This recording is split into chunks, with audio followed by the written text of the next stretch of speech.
예수님께서 화평하게 하는 자는 지극히 복되다 이렇게 말씀합니다. 화평하게 하는 자, 영어로 표현하면 피스메이커죠. 피스메이커, 평화를 만드는 사람들, 그런 자들이 복되다고 말씀합니다. 이렇게 예수님께서 말씀하시는 것은 이 세상이 어떻다는 것을 전제하는 말씀이죠. 이 세상이 화평하지 못하다는 이야기죠.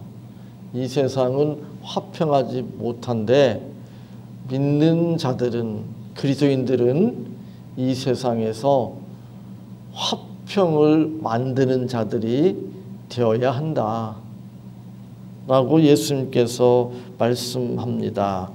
이 세상은 평화가 깨어진 곳, 파괴된 곳이다 이렇게 말할 수도 있습니다. 서로 미워하고 또 서로를 향해서 분노하고 서로를 비난하고 정죄하고 복수심에 불타있는 그런 모습을 볼 수가 있습니다. 특히 그 정치하는 사람들을 보면 그런 걸 좀 실감하죠. 정말 살벌한 세상에서 살고 있다. 그리고 지구 여러 곳에서 지금 전쟁을 하고 있는데 미움과 증오와 복수심으로 불타서 서로를 공격하고 또 죽이는 그런 모습을 볼 수가 있습니다. 기도하면서 그런 기도도 합니다. 올해는 우크라이나하고 러시아 전쟁이 좀 끝나고 그리고 이스라엘과 하마스 간의 전쟁도 끝나고 지구상에 평화가 올 수 있도록 북한의 호전적인 태도를 버리고 남북이 서로 적대시하지 않고 평화로운 관계를 유지할 수 있도록 하나님 도와주옵소서. 그렇게 기도를 하는데 참 답답합니다. 서로 자기가 원하는 것이 있는데 자기 원하는 것이 충족되지 않는다고, 그리고 다른 사람들이 내가 원하는 그것을 충족시키지 못하도록 가로막는다고, 방해한다고 사람들은 생각을 합니다. 그래서 서로를 적으로, 원수로 여기는 그런 세상에 살고 있습니다. 제일 비극적인 그 표현이 그 부부간에 자기 남편을 향해서, 남편이 아내를 향해서는 잘 모르겠어요. 주로 아내들이 그런 것 같은데 남편을 향해서 저 왼수 뭐 이런 표현을 쓰는데 정말 비극적인 일이죠. 가장 가깝고 가장 이해하고 사랑해 줘야 되는 그런 관계에 있는 부부간에 그런 단어를 쓴다는 거 모르겠습니다. 예전에 보면 자식들이 속을 썩이면 저 왼수 덩어리 뭐 이런 표현도 이제 사용하기도 했는데 내 맘대로 안 된다 그 말이죠. 내가 원하는 대로 안 해준다 그 말이죠. 그래서 미운 거죠. 그리고 분노하는 거죠. 그게 이 세상에서 사람들의 삶이라고 말할 수 있습니다. 그런데 조금 전에도 제가 말씀드렸지만 왜 이 세상에 평화가 없는가? 서로 자기가 원하는 것이 있는데 그 원하는 것을 충족시키려고 하면 결국은 다른 사람들과 경쟁을 해야 됩니다. 그렇죠? 경쟁 없이 자기가 원하는 것을 얻을 수는 없는 것이 이 세상입니다. 그래서 다른 사람들과 무한 경쟁을 합니다.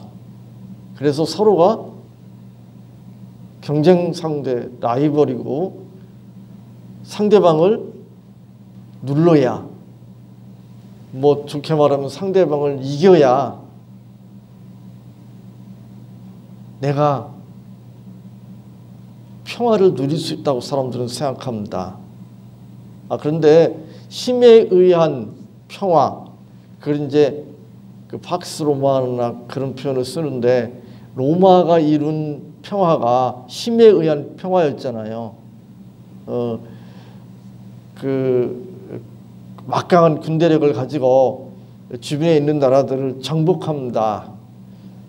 그리고 로마의 그 강력한 힘 때문에 지배를 당한 민족 국가들이 세상 말로 찍소리도 못하고 하라는 대로 이제 하는 거죠. 그래서 외적으로 보면 평화의 상태일지 모르겠습니다. 그렇죠? 겉으로 보면 평화로운 상태일지 모릅니다. 그러나 그들의 지배를 받는 그런 사람들은 지금은 힘이 없어서 숨을 죽이고 있지만 언젠가는 힘을 키워서 그 지배로부터 벗어나겠다고 생각합니다. 그뿐만이 아니라 자기들이 그들 위에 군림하고 지배하는 자가 되겠다고 마음 먹습니다. 이건 국가나 민족 이야기뿐만 아니라 모든 사람들 가운데 공통적으로 가지고 있는 마음입니다. 그래서 사람들은 자녀들을 열심히 공부시키려고 합니다. 이 세상에 대해서 조금 아는 사람이라면, 그런 학생이라면 열심히 공부하려고 합니다. 열심히 돈을 벌려고 합니다. 출세하려고 합니다.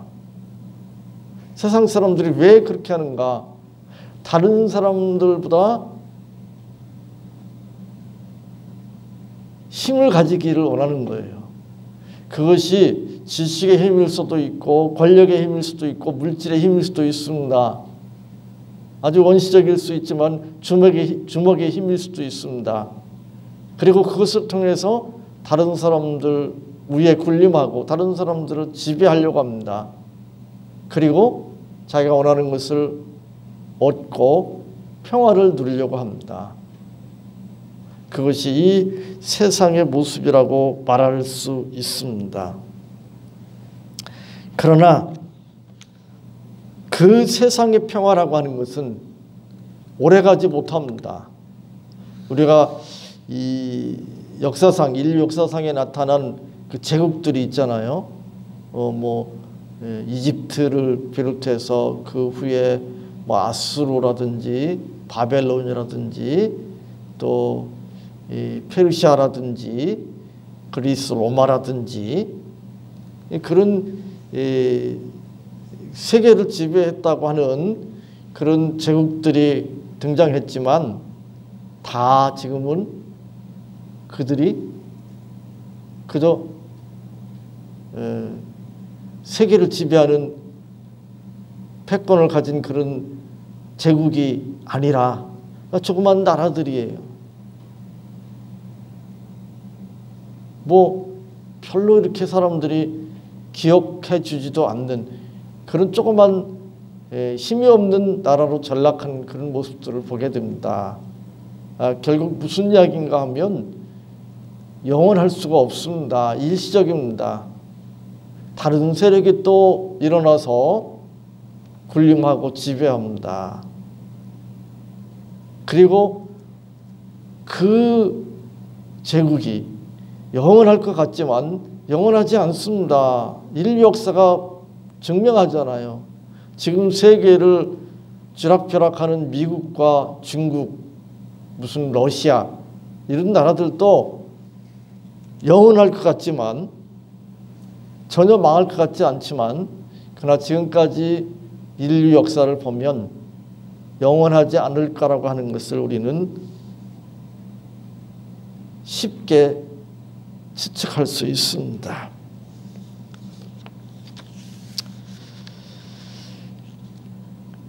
그런 세상에서 사람들은 서로 힘을 키우고 다른 사람들에 군림하고 지배하려고 한도 끝도 없이 경쟁하고 싸웁니다.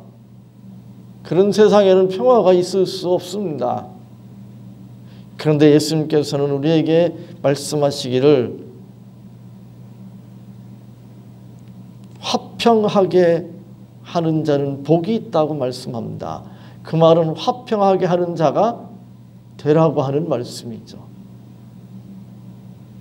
세상 사람들이, 믿지 않는 사람들이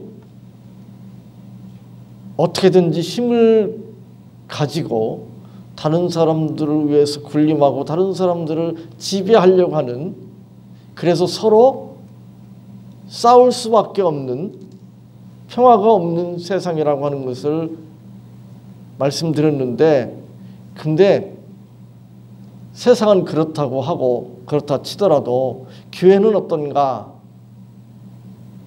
교회는 어떤가? 교회도 세상과 닮은 모습이라고 하는 사실이에요. 이게 이제 안타깝고 답답한 모습입니다. 교회 안에서도 이런 모습을 볼 수가 있습니다. 그렇잖아요? 그 목사님들 세계에도 그렇고 신학대학 교수 사이에도 그렇습니다. 일반 교회 성도들이야 그렇다 치더라도 목사님들은 안 그래야 될 거 아닌가? 신학생들을 목회하겠다고 공부하는 신학생들을 가르치는 신학대학 교수는 그렇지 않아야 되지 않나? 이런 생각할 수 있잖아요. 그잖아요. 근데 안 그래요. 이게 비극이죠, 비극. 이건 다르게 말하면 신앙적으로 바르게 살고 있지 않다고 하는 반증이기도 합니다. 저는 이제 그런 이야기를 들었어요. 제 논문을 지도하던 그 교수님이 어떤 신학대학에서 어떤 그 전임 강사죠. 전임 강사로 있는 목사님이 실력이 출중해서 학생들이 그 목사님을 좋아한다는 거예요. 그러니까 다른 교수님들이 이거 기분 나쁜 거죠. 그래서 재임용될 때 탈락시켰다는 거예요. 저는 잘 몰라요. 그런지 아닌지 모르는데 들은 이야기예요. 그래서 그 목사님이 대학에서 학생들 가르치다가 수도권에 있는 그 신학대학인데 가르치다가 저 시골로 내려갔대요. 그 시골에서 자기 그 아내가 사모가 교사라는데 거기 내려갔다는 거예요.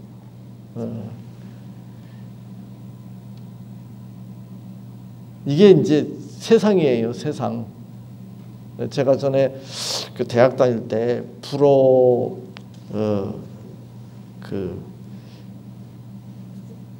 를 배우고 싶어가지고 한 학기인가 강의를 들었거든요.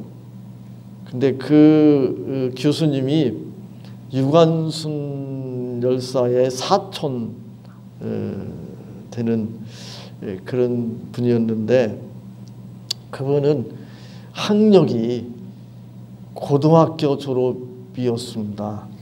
근데 그 시절에는 이 학력이 지금처럼 이렇게 높지 않아서 고등학교 출신인데도 그 교사 임용고시를 보고 교사를 하다가 고등학교 교사를 하다가 경력을 쌓고 다시 대학 그 교원이 되는 시험이 있어서 합격을 해가지고 대학 교수가 된 거예요. 이게 다른 분들은 대개 대학 그 당시에요. 그 당시 70년대 최소한 대학을 나오거나 대학원 석사 과정까지는 대개 나왔어요. 박사를 가진 교수님은 그 당시에 한 명도 없었습니다. 지금하고도 많이 다르니까. 근데 그분이 이런 이야기를 했어요. 저는 그때 그게 무슨 소리인지 잘 몰랐어요. 물론 그분은 기독교인인데 자기는 이제 그 후배 그 교수들을 채용할 때 자기는 이제 나이도 들고 선배니까 교수 채용할 때 그 선배 그 교수들이 결국은 이렇게 저렇게 뭐 면접도 하고 또 심사도 해가지고 이제 채용할 때 이제 관여를 하는데 자기는 절대로 자기보다 실력이 많은 사람이 교수가 되는 것에 대해서 방해하지 않는다. 훌륭하면 무조건 그 훌륭한 사람을 교수가 되도록 자기는 지원한다. 그런 이야기를 했어요. 너무도 당연한 이야기인데 저는 그때 그게 무슨 이야기인지 몰랐어요. 근데 나이가 들고 제가 한번 교수를 하고 싶어가지고 지원하고 이러면서 그걸 뼈저리게 느꼈어요. 자기보다 나이가 많거나 자기보다 실력이 있는 사람은 절대로 교수, 자기가 가르치는 학생들과 함께 가르치는 그 과에 교수가 들어온 것을 절대로 허용하지 않는답니다. 왜요? 내가 다른 사람 위에 군림하고 지배를 해야 되는데 나보다 나이가 많은 사람, 한국에서는 나이가 또 중요하잖아. 나보다 나이가 많은 사람이 들어오면 군림하고 지배할 수가 없는 거예요. 나보다 실력 있는 사람이 들어오면 그 위에 군림하고 지배할 수가 없는 거예요. 뭐 신학대학 교수들 이야기해가지고 그런데 일반 대학도 그렇고 목사님들도 그러잖아요. 그래서 부목사가 어떤 교회에서 오래도록 그 문제 없이 그 교회에 나가서 봉사하려고 그러면 설교를 하든 성경 공부를 성경을 가르치든 무엇을 하든지 간에 담임 목사보다 실력이 있더라도 절대로 그것을 겉으로 드러내면 안 된다. 드러내는 순간 잘리는 거죠. 세상 말로. 왜요?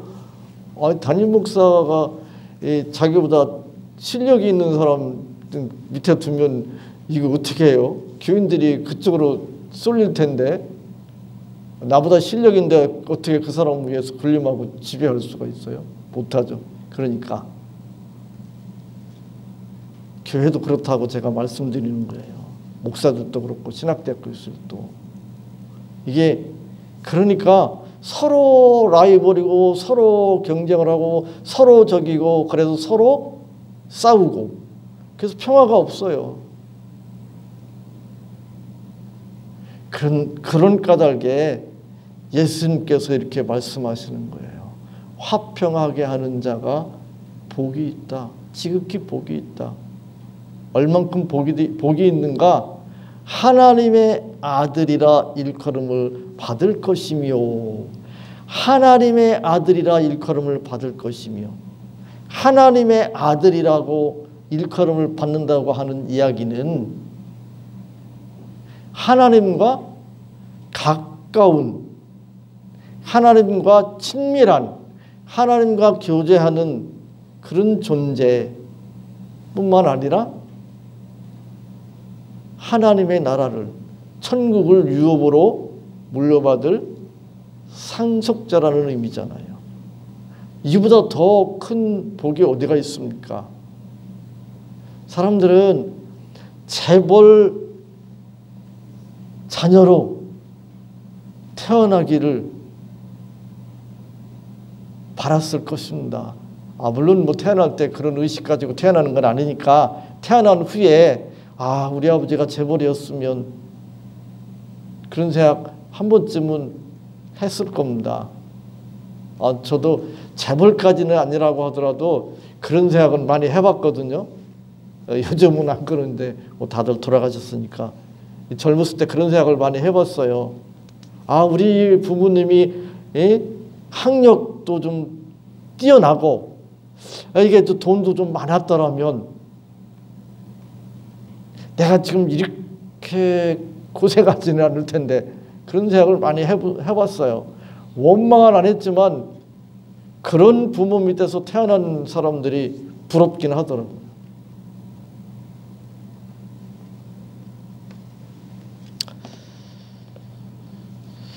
마태복음 25장 31절로 46절에 보면 마태복음 25장 31절로 46절에 보면 예수님께서 비유로 말씀하시는데 거기에 보면 두 종류의 인간이 존재합니다.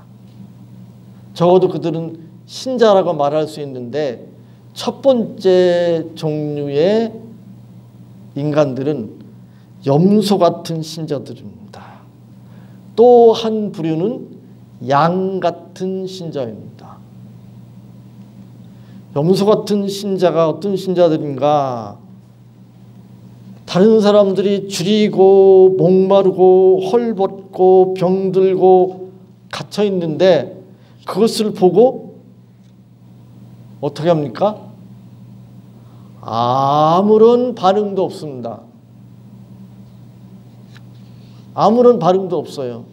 아무런 반응이 없다는 이야기는 그 사람들이 줄이고 목마르고 헐벗고 병들고 갇힌 것이 어떻다는 거예요?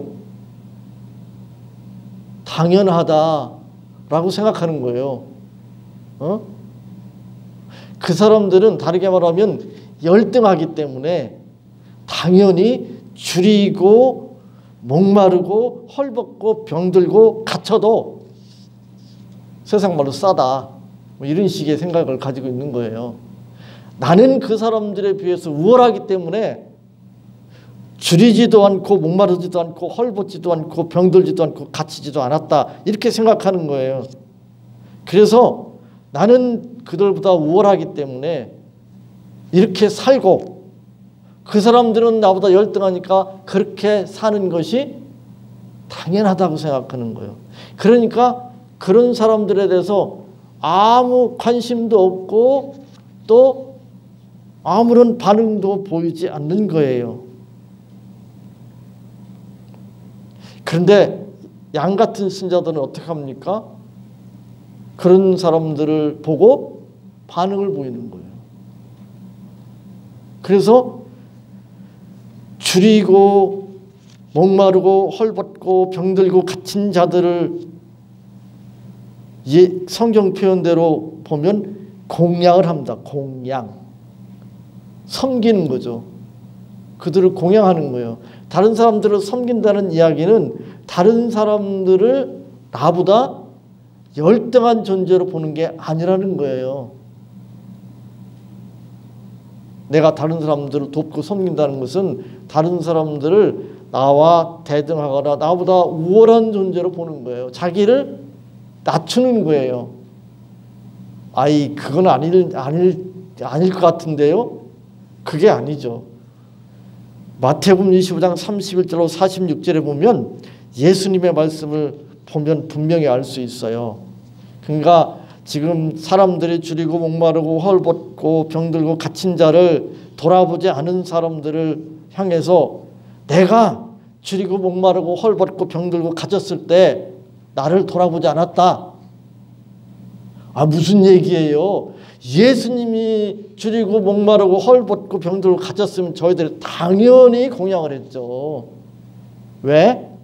예수님은 자기들보다 우월하다고 여기니까 당연히 예수님을 공양했죠. 근데 이 사람들은 그렇게 살아도 당연한 거예요. 저 사람들은 열등한 사람들이에요. 제가 우월해요. 제가 왜 저들을 섬겨야 됩니까? 이게 염소 같은 신자들이잖아요. 근데 양 같은 신자들은 그들을 공양했어요. 마치 예수님에게 하듯이 공양을 했어요.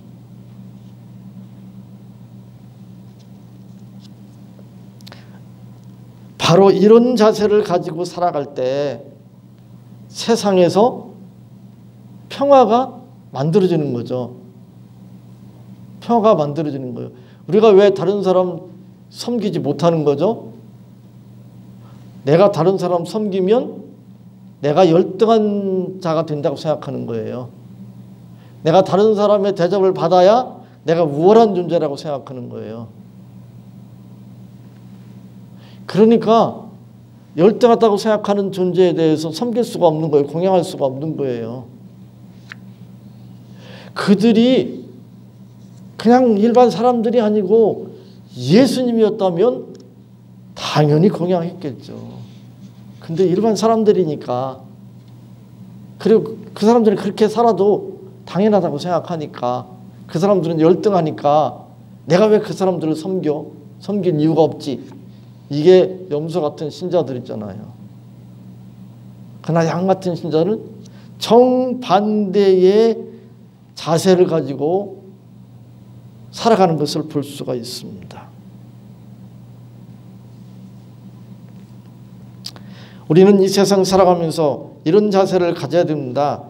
지극히 작은 자라고 예수님께서 표현하고 있는데, 지극히 작은 자가 그런 처지에 있는 것이 그들이 열등해서 그런가, 내가 지금 그들과 같은 처지에 있지 않은 것이 내가 우월해서 그런가, 그게 아니라고 하는 사실입니다. 하나님께서 각각 모든 사람들을 향해서 가지고 계신 계획이 있는 거예요. 전 이제 목회자니까, 목회자에다가 이제 교회가 좀 작으니까 그런 마음이 자꾸 이제 생기는데, 이게 교회 좀 크다고 다른 목사님들이 그 사람들을 막 이렇게 막 떠받들어 주는 걸 보면은 그냥 비위가 상하더라고. 근데 세상이 그런데 교회도 그러잖아요. 교회도 그거 아니잖아요.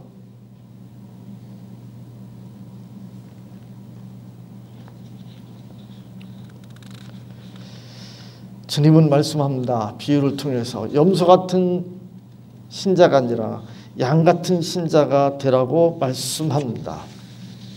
우리가 양 같은 신자가 될 때 다른 사람들 위에 군림하고 지배하려고 하는 것이 아니라 다른 사람들을 섬기려고 하고, 내가 다른 사람들보다 우월하다고 생각하지 않고, 그 지극히 작은 자가 나보다 열등하기 때문에 그렇게 사는 것이 당연하다고 여기는 것이 아니라 거기에 하나님의 뜻이 있다고, 그리고 그것 때문에 그들이 열등한 게 아니라고, 그리고 내가 그렇지 않은 것 때문에 내가 우월한 것이 아니라고, 그런 자세를 가지고 살아갈 때 서로가 라이벌로 경쟁하며 서로를 원수로 여기는 그런 비극적인 상황들이 사라질 수밖에 없습니다. 사도 바울이 그런 표현을 사용했습니다. 자기 자신을 향해서 죄인 중에 괴수다, 지극히 작은 자보다 더 작은 자다. 자기가 지금까지 이렇게 이런저런 선교, 또 교회를 개척하고 성도들을 양육하고 이 모든 것들이 내가 우월하고 내가 잘나서 그런 것이 아니라 오직 하나님의 은혜다 라고 고백합니다. 내가 잘나서 이렇게 된 것이라고 생각하면 그거 가지고 어떻게 돼요? 다른 사람들한테 인정받고 존경받고 대접받아야 된다고 생각하잖아요. 근데 이것은 오직 하나님의 은혜라고 생각하면 얘기는 전혀 달라지는 거잖아요. 우리가 이런 자세를 가지고 살아갈 때 예수님께서 말씀하신 대로 화평하게 하는 자가 될 수가 있습니다. 그 화평하게 하는 자가 얼마나 복이 되는가 하면, 복이 있는가 하면 하나님의 아들이라 일컬음을 받는다고 말씀합니다. 우리 모두가, 저를 포함해서 여러분 모두가 이런 삶을 사모하고 이런 삶으로 말미암아 세상에서 화목하게 하는 피스메이커로서 복된 인생 사시기 바랍니다. 하나님 감사합니다. 화평하게 하는 자가 지극히 복되다고 말씀하셨습니다. 그런 자가 하나님의 아들이라 일컬음을 받는다고 말씀하셨습니다. 하나님, 이 세상에서는 계속해서 서로 경쟁하고 싸우고 다른 사람 위에 군림하고 지배하기 위하여 한도 끝도 없이 서로를 향해서 서로를 짓밟기 위해서 자기 인생을 송두리째 바치는 살벌한 세상에 살고 있지만 저희들은 그 가운데서 평화를 만들어내는 피스메이커로 살아갈 수 있도록 저희들을 가르쳐 주시고 또 인도해 주시니 감사합니다. 이 사명을 잘 감당할 수 있도록 도와주옵소서. 예수님의 이름으로 기도하옵나이다. 아멘.